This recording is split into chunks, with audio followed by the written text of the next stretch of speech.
Guys, मैं विक्की कुमार एक बार फिर आपको लेके आया हूँ अपने एडुटेक चैनल में।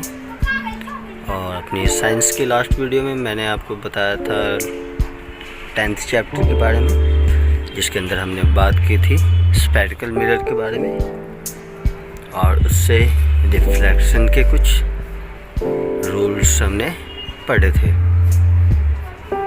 और अब मैं आज बात करने वाला हूँ image formation by concave mirror, यानी कि अवतल दर्पण द्वारा प्रतिबिंब कैसे बनता है और इमेज आपकी कैसी फॉर्म होती है उसके बारे में। तो चलिए, यहाँ मैंने सबसे पहला आपके यहाँ डिस्कस कर रखा है कि ऑब्जेक्ट एट इन्फिनिटी, कि अगर हमारा ऑब्जेक्ट कोई इन्फिनिटी पर है तब हमारा इमेज कहाँ बनेगा और कैसा बनेगा। जैसा कि मैंने यहाँ डायग्राम में आपने देख रहे होंगे कि मैंने दो लाइनें यहाँ आपकी या दो रे को रिफ्लेक्ट करवाया है, जो कि आपका रिफ्लेक्ट होके फोकस पर मिल रहे हैं। और ये आपके डायग्राम आपके बुक्स में भी हैं, आप अपनी बुक्स में भी चेक कर सकते हैं। तो इस इमेज के तहत जो भी आपका कैरेक्टरिस्टिक्स या आपके जो इमेज फॉर्म होती है, यानी कि जो आपका प्रतिबिंब बनता है, उसके क्या कैरेक्टरिस्टिक्स होते हैं मैं उसके बारे में बताऊंगा। तो इस इमेज के अंदर जो आपका प्रतिबिंब की स्थिति होती है वो आपका फोकस पे बनता है, और जो इसकी प्रकृति यानी कि ये कैसा दिखता है तो वो आपका वास्तविक और उल्टा होता है। सेम अगर इसी की बात करें प्रकृति उसका आकार की, तो आपके एक्चुअल साइज से काफ़ी छोटा होगा। यही अगर मैं इंग्लिश में इसको डिफ़ाइन करूँ तो position of image at focus, यानी कि जो आपका इमेज का पोजीशन है वो फोकस पे होगा, और नेचर रियल एंड इन्वर्टेड होंगे, और साइज़ ऑफ इमेज हाईली डायमेंशनाइज होगा, यानी कि पॉइंट साइज होगा। अब चलिए बात करते हैं अपने अगले इमेज के बारे में, यानी कि जहाँ आपका ऑब्जेक्ट सी से पीछे होगा, बियॉन्ड सी होगा। और उसका इमेज में यहाँ आपको सामने में दिखा रहा हूँ कि इसमें भी मैंने क्या किया है। तो जो हमारा सी पॉइंट यानी कि फोकस से पहले का होता है, हम उससे भी पीछे कोई ऑब्जेक्ट रखा है मैंने, और वहाँ से मैंने दो रे पास करवाए, एक जो उसके सीधा पैरेलल होके जा रही है आपके एक्सिस के, और दूसरे को मैंने उसके सेंटर यानी कि पी पॉइंट्स पे रिफ्लेक्ट करवाया है। और रिफ्लेक्ट होने के बाद दोनों ही रे आपकी सी एंड एफ के बिल्कुल मिड में आकर एक दूसरे को क्रॉस कर रही हैं, जहां आपका वो इमेज फॉर्म होता है। तो अब हम बताते हैं इसकी स्थिति और इसके आकार वगैरह के बारे में, यानी कि इसके साइज़ एंड पोजीशन के बारे में। तो प्रतिबिंब की जो स्थिति होती है वो आपके एफ और सी के बीच में होती है, जैसे मैंने अभी आपको बताया था। और ये आपकी वास्तविक होती है, यानी कि रियल इमेज होती है, और उल्टी होती है। अब प्रतिबिंब का आकार की बात करें तो वो आपका काफ़ी छोटा होता है।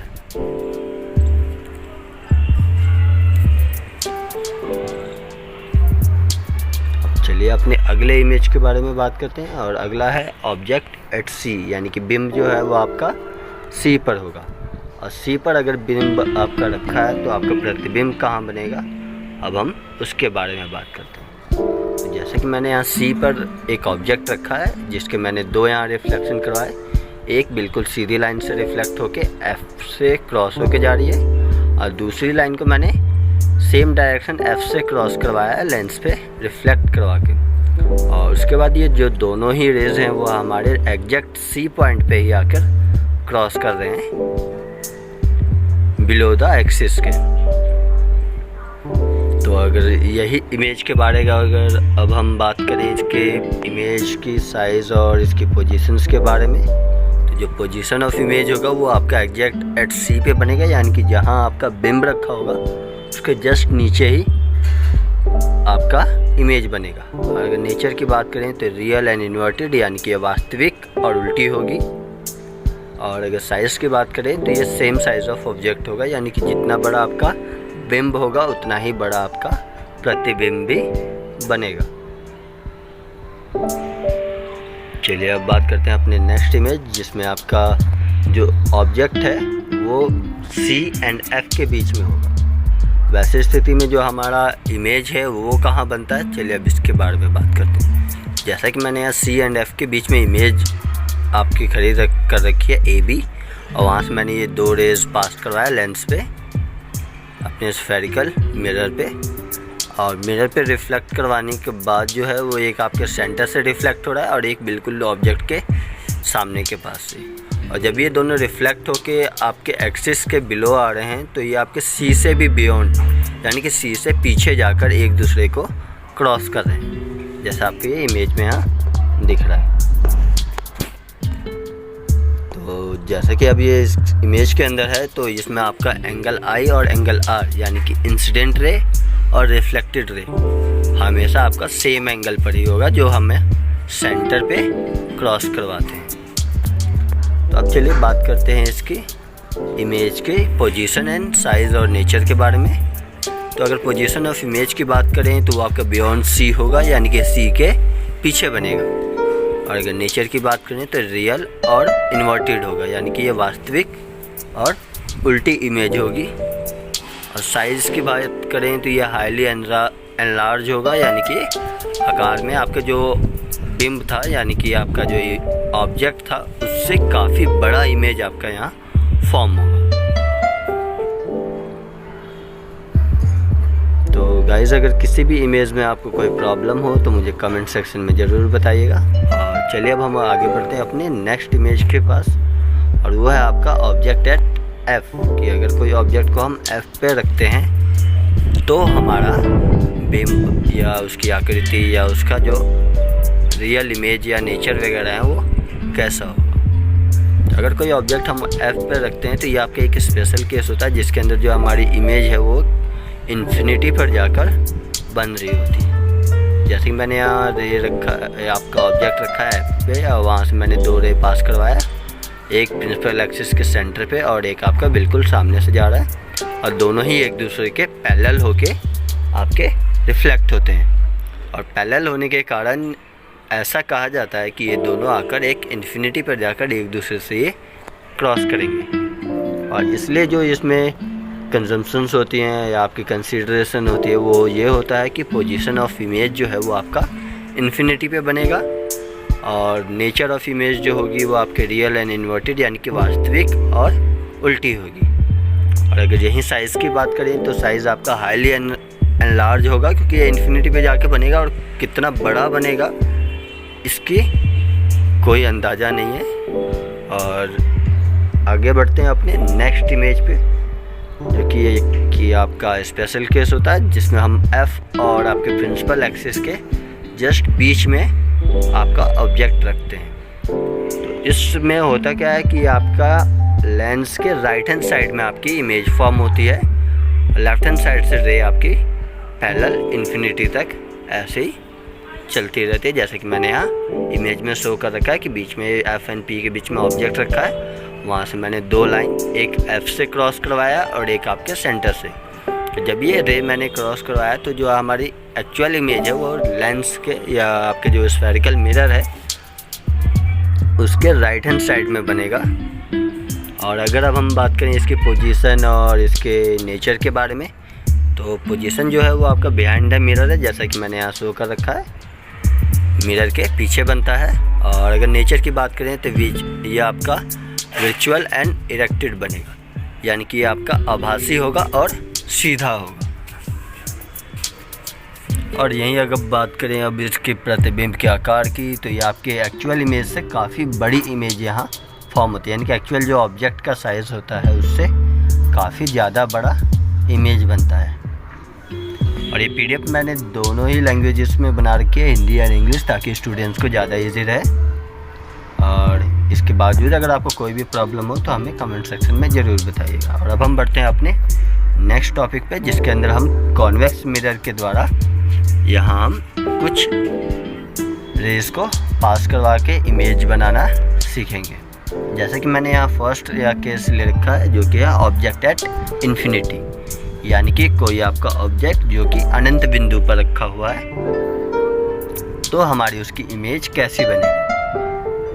तो चलिए देखते हैं। जैसे कि मैंने यहाँ इन्फिनिटी से आपकी लाइन ड्रॉ करवाई है, तो जो यहाँ आपकी एक्सिस है वो तो आपके सेम एंगल पे ही रिफ्लेक्ट होके चली जा रही हैं, और उसके अलावा जो 2 रेज़ हैं वो आपके सेम अलग अलग एंगल्स पे रिफ्लेक्ट हो रही है और जो कि आपके लेंस के बिहाइंड में जाकर फोकस पे मीट करती हैं, मिलती हैं, एक दूसरे को क्रॉस कर रही हैं।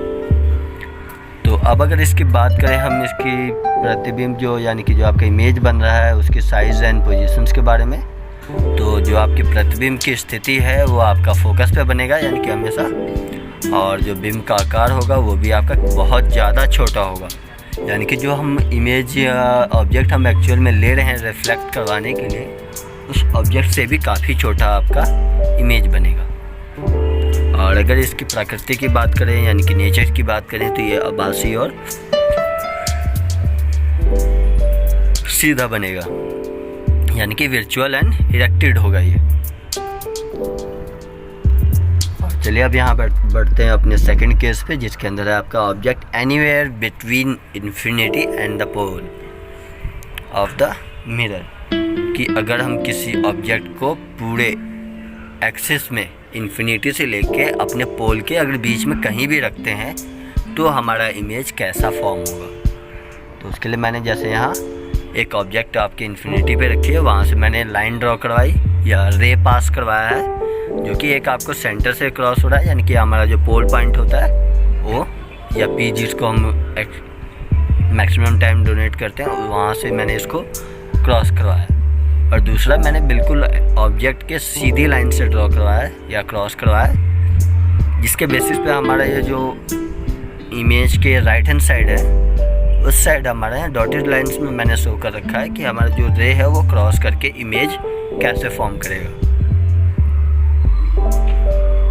तो ये इमेज जो भी है मतलब कि आप इन्फिनिटी से लेके अपने प्रिंसिपल एक्सिस के बीच में अगर कहीं भी इमेज रखते हैं तो वो आपका हमेशा एफ और पी के बीच में ही फॉर्म होगा।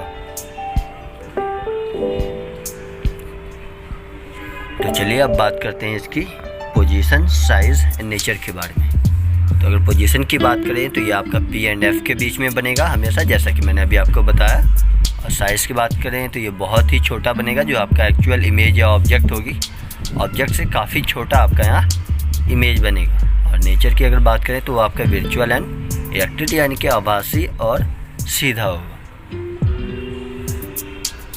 तो ये मैंने अभी तक बताया था आपको कि कॉन्वेक्स और कॉनकेव मिरर यानी कि उत्तल और अवतल मिरर से हम अपनी इमेज को या जो हमारे ऑब्जेक्ट्स हैं उनके रिफ्लेक्शन को कैसे डायग्राम बेसिस से शो करते हैं या बना के दिखाते हैं। और अब हम बात करते हैं यूजेस ऑफ कॉनकेव मिरर यानी कि अवतल दर्पण का उपयोग।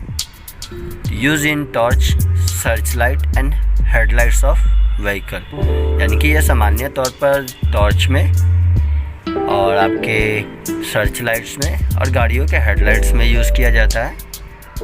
और उसके बाद अगर बात करें तो नेक्स्ट यहाँ मैंने लिखा है कि used in see large image of focus of face as shaving mirror, यानी कि हम इसको चेहरे का बड़ा प्रतिबिंब देखने के लिए भी सेविंग दर्पणों के रूप में उपयोग करते हैं। और इसके बाद मैंने नेक्स्ट यहाँ लिखा है used by dentists to see large image of the teeth, यानी कि ये दांत के जो चिकित्सक होते हैं यानी कि दंत विशेषज्ञ द्वारा भी यूज़ किया जाता है दांतों को बड़े इमेज के फॉर्म में देखने के लिए। और अगर इसके बाद बात करें तो नेक्स्ट आता है आपका large concave mirror used to focus sunlight in a solar furnace, यानी कि सौर भट्टियाँ जो होती हैं जिसके अंदर हम सूर्य के प्रकाश की मदद से कोई काम करते हैं, भट्टियों का उपयोग करते हैं, उनमें भी जो हमारा सूर्य का प्रकाश को केंद्रित करने के लिए भी अपने अवतल दर्पण को उपयोग करते हैं। तो ये मैंने कुछ बताया था आपके कॉनकेव मिरर के यूजेस। और अब हम बात करेंगे कॉन्वेक्स मिरर के यूजेस कि कॉन्वेक्स मिरर के क्या क्या यूज़ हैं। यूजेस ऑफ कॉन्वेक्स मिरर की अगर बात करें तो use as a rear view mirror in vehicle, यानी कि ये दर्पणों के पार्श्व दृश्य यानी कि पीछे के दृश्यों को देखने के रूप में यूज़ किया जाता है, जो कि अक्सर ड्राइवरों को उनकी गाड़ियों को चलाने में मददगार साबित होते हैं। और ये आपके उत्तल दर्पण के मुकाबले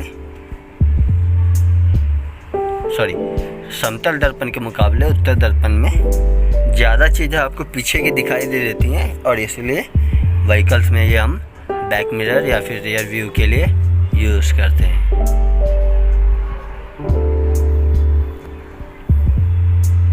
तो चलिए आगे बढ़ते हैं अपने नेक्स्ट टॉपिक पे, जो कि है sign conventions for reflection by spherical mirror. यानी कि अगर हम साइन कन्वेक्शन की बात करें कि स्फेरिकल मिरर से अगर हम कोई रिफ्लेक्शन करवाते हैं तो उसमें आपका कौन सी चीज़ें पॉजिटिव या नेगेटिव होंगी उसके बारे में। तो अगर यहाँ बात करें सबसे पहले ऑब्जेक्ट की, तो object is always placed to the left side of the mirror. यानी कि जो मिरर होगा वहाँ से हमेशा आपका लेफ़्ट साइड को आपका ऑब्जेक्ट रखा होना चाहिए। और यहाँ सेकंड है आपका all distance should be measure from pole. और जो आपका डिस्टेंस मेजरमेंट है वो हमेशा आपका पोल पॉइंट से ही स्टार्ट होगा, यानी कि जिसको हम पैरेलल ऑफ प्रिंसिपल एक्सिस कहते हैं। और जो P है वो एज ए ओरिजिन हम स्टार्ट करते हैं डिस्टेंस मेजरमेंट के लिए, कि वो आपका स्टार्टिंग पॉइंट होता है P, यानी कि पैरेलल ऑफ प्रिंसिपल एक्सिस, और वहाँ से ही हम अपना डिस्टेंस मेजरमेंट स्टार्ट कर सकते हैं।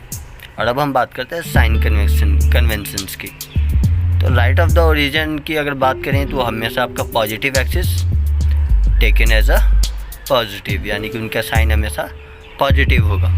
और ओरिजिन की अगर लेफ़्ट साइड से बात करें यानी कि माइनस एक्सिस, तो वो आपका हमेशा नेगेटिव एक्सिस होगा। जैसे कि मैंने यहाँ डायग्राम भी बना रखा है, और इसके बेसिस पे जैसे आप समझ सकते हैं कि जो हमारा ओरिजिन है यानी कि बीच में जो प्लस पॉइंट के सेंटर पर रहा है वो आपका ओरिजिन है। ओरिजिन से अगर राइट साइड की बात करें यानी कि पॉजिटिव एक्स एक्सिस, और अगर लेफ़्ट साइड की बात करें तो आपका नेगेटिव एक्स एक्सिस, और अगर इसी से अबव की बात करें यानी कि पॉजिटिव वाई एक्सिस, और अगर बिलो की बात करें तो नेगेटिव वाई एक्सिस।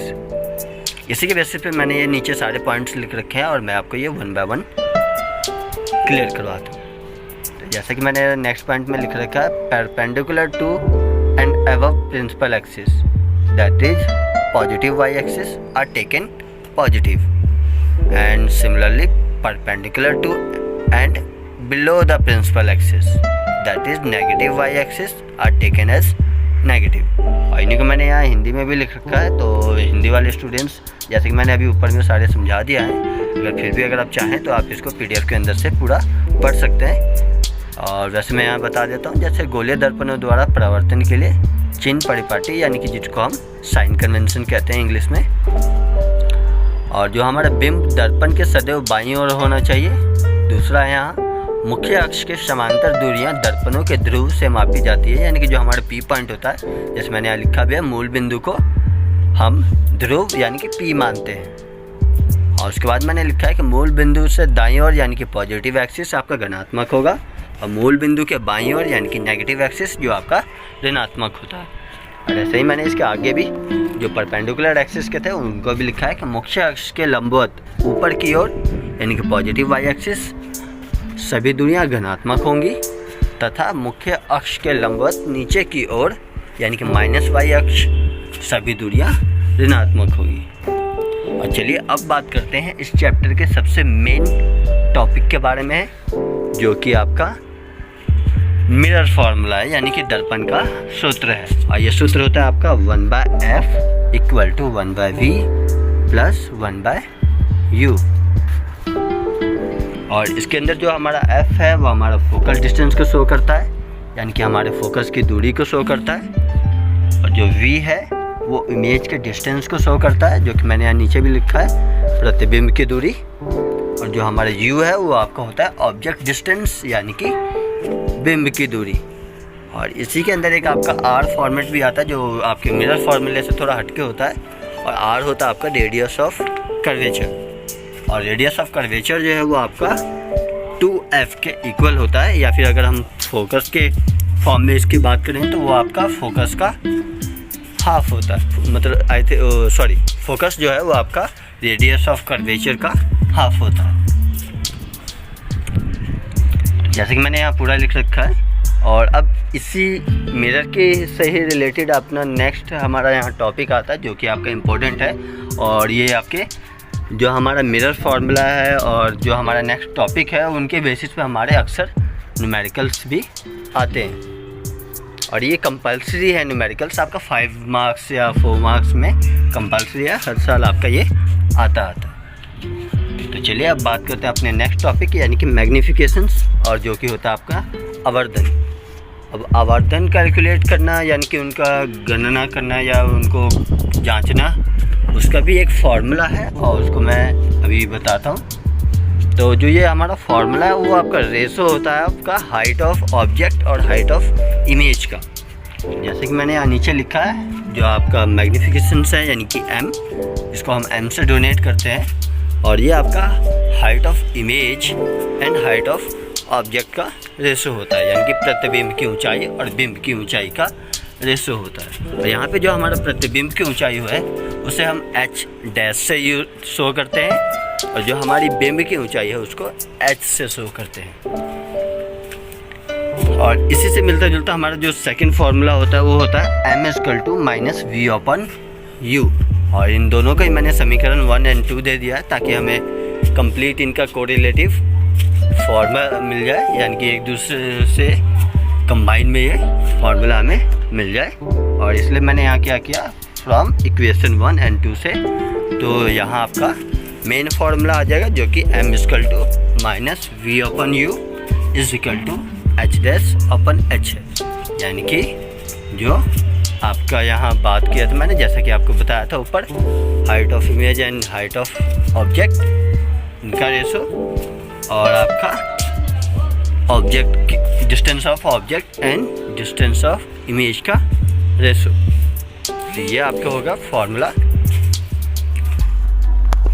और अब हम बात करते हैं अपने नेक्स्ट टॉपिक जो कि इस मैग्निफिकेशंस के अकॉर्डिंग ही हम इनका साइन कन्वेक्शन और आपके इमेज के बारे में कुछ चीज़ें यहाँ जान लेंगे कि अगर जो आपका m यानी कि मैग्निफिकेशंस है वो 1 से ज़्यादा है यानी कि ग्रेटर दैन 1 है, तो जो इमेज है वो मैग्नीफाइड होगा, यानी कि वो आपका आवर्धित होगा, यानी कि बड़ा इमेज बनेगा आपका। और ऐसे ही अगर आपका m के बराबर है तो आपका सेम साइज़ का होगा, यानी कि जितना साइज़ आपका ऑब्जेक्ट का है यानी कि आपकी बिंब का है उतना ही साइज़ आपके प्रतिबिंब का भी होगा। और अगर अपने अगले पॉइंट्स की बात करें यानी कि जिसमें हमारा जो m है वो आपका 1 से लेसर देन होगा, तो इसके अंदर जो हमारा बिंब होगा वो या प्रतिबिंब होगा वो काफ़ी छोटा बनेगा, यानी कि ये डिमिनाइज होगा। चलिए और अब हम बात करते हैं अपने यहाँ नेक्स्ट टॉपिक के बारे में जो कि है few tips to remember the sign conventions for spherical mirror. और यहाँ मैं कुछ चिन्ह को यानी कि उनके साइन कन्वेंशन को याद करने के लिए कुछ चीज़ें यहाँ बताने वाला हूँ। जैसा कि यहाँ मैंने कॉनकेव और कॉन्वेक्स मिरर यानी कि उत्तल और अवतल मिरर्स के यहाँ लिख रखे हैं, जिसके अंदर मैंने मिरर फार्मूला का ही आपको साइन कन्वेंशंस बता रखा है कि जो फोकस है वो अगर नेगेटिव है कॉनकेव मिरर के लिए तो हमारा वो रियल होगा, और अगर कन्वेक्स मिरर के लिए तो वो आपका हमेशा पॉजिटिव होगा। ऐसे ही यू की बात करें तो यू यानी कि आपका जो ऑब्जेक्ट का डिस्टेंस है वो आपके कॉनकेव के लिए हमेशा नेगेटिव होगा और कॉन्वेक्स के लिए पॉजिटिव, यानी कि अवतल के लिए आपका नेगेटिव और उत्तल के लिए पॉजिटिव होगा। और लास्ट यहाँ है आपका इमेज डिस्टेंस का, जो कि आपका डिफरेंस होता है बाकियों के मुकाबले। और कॉन्वेक्स में ये हमेशा आपका पॉजिटिव होगा, यानी कि जो उत्तल इमेज होगी उत्तल मिरर के द्वारा जो इमेज बनेगा यानी कि उत्तल दर्पण के द्वारा जो इमेज बनेगा वो हमेशा आपका पॉजिटिव होगा, ठीक है। और अगर हम यही बात करें कॉनकेव की तो यहाँ आपके दोनों ही केसेस होती हैं। अगर नेगेटिव है तो वो आपका वास्तविक इमेज बनाएगा यानी कि रियल इमेज बनाएगा, और अगर उसका साइन पॉजिटिव आ रहा है तो वो आपका आभासी इमेज बनाता है। और अब यही बात कर लेते हैं हम अपने हाइट ऑफ इमेज की कि वो हमारा अगर पॉजिटिव या नेगेटिव होता है तो हमारा हाइट कैसा होगा या क्या होगा। तो अगर हमारा h के फॉर्म में हम मैग्निफिकेंस निकालते हैं तो अगर h हमारा पॉजिटिव है, जो हमारा ऑब्जेक्ट का डिस्टेंस है वो हमेशा पॉजिटिव होगा, और जो हमारा इमेज होगा वो डिपेंड करेगा कि हमारी जो इमेज फॉर्म हो रही है यानी कि प्रतिबिंब बन रहा है वो हमारा कैसा प्रतिबिंब बनेगा। तो अगर एच डैश हमारा नेगेटिव आ रहा है यानी कि वो जो इमेज फॉर्म हुई है वो आपकी वर्चुअल हुई है, यानी कि आभासी इमेज यानी कि प्रतिबिंब आपका बना है। अगर एच आपका पॉजिटिव है यानी कि एच डैश अगर पॉजिटिव है तो वो आपका वास्तविक इमेज यानी कि रियल इमेज फॉर्म होगी। तो आज की वीडियो में बस इतना ही। अगले वीडियो में फिर लेके आऊँगा इसी चैप्टर के आगे की चीज़ों के बारे में, और जिसके अंदर हम आगे अब बात करेंगे लेंस के बारे में और लेंस के कुछ फार्मूलाज के बारे में। तो अगले टॉपिक के लिए जुड़े रहिएगा हमारे वीडियोस और चैनल के साथ, और वीडियोस के नोटिफिकेशंस पाने के लिए चैनल को सब्सक्राइब कर दीजिएगा। तब तक के लिए गुड बाय, टेक केयर।